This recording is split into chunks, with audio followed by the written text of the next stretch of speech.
اس کو کہیں گے قسم کھلانے والا. اور قسم کھانے والا کون ہے؟ زید ہے. وہ قسم کھا رہا ہے.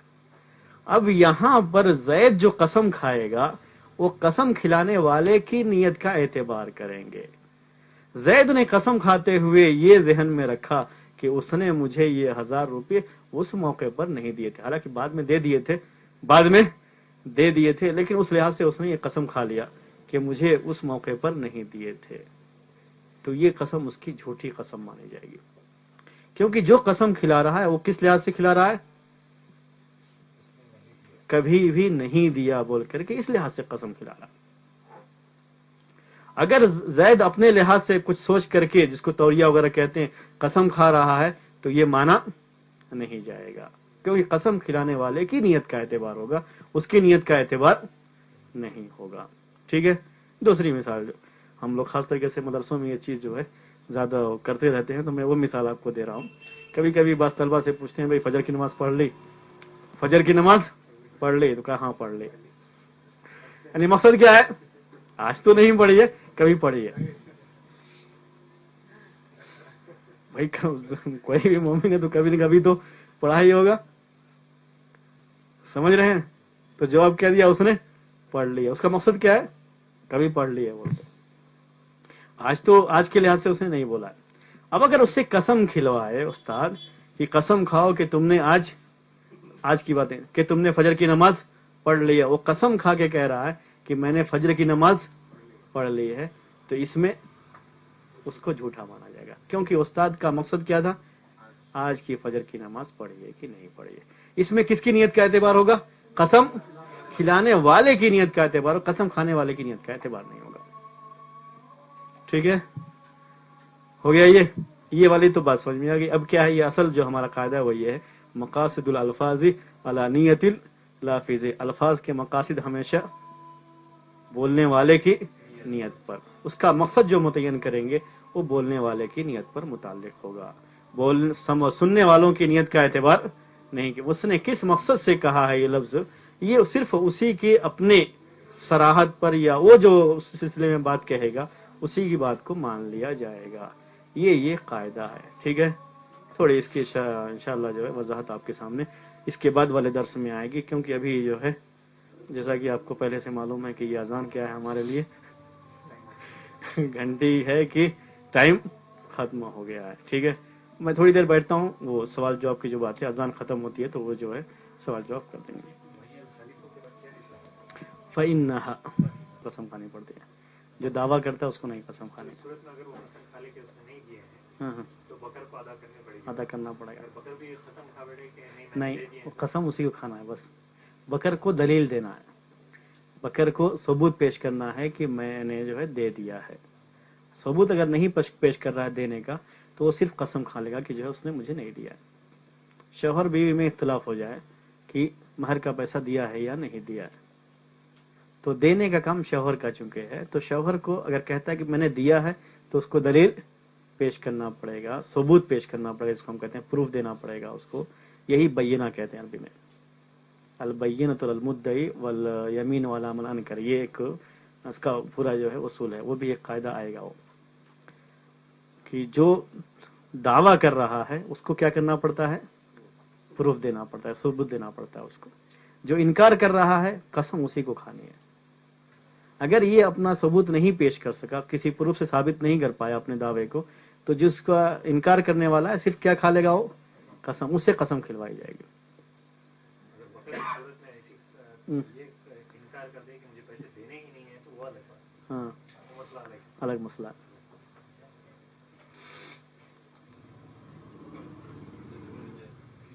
نہیں، اس کا اصل وہی ہے کہ ہمیشہ ہمیں یاد رکھیے کہ دعویٰ کون کر رہا ہے، انکار کون کر رہا ہے، بس اسی کا اعتبار ہوتا ہے.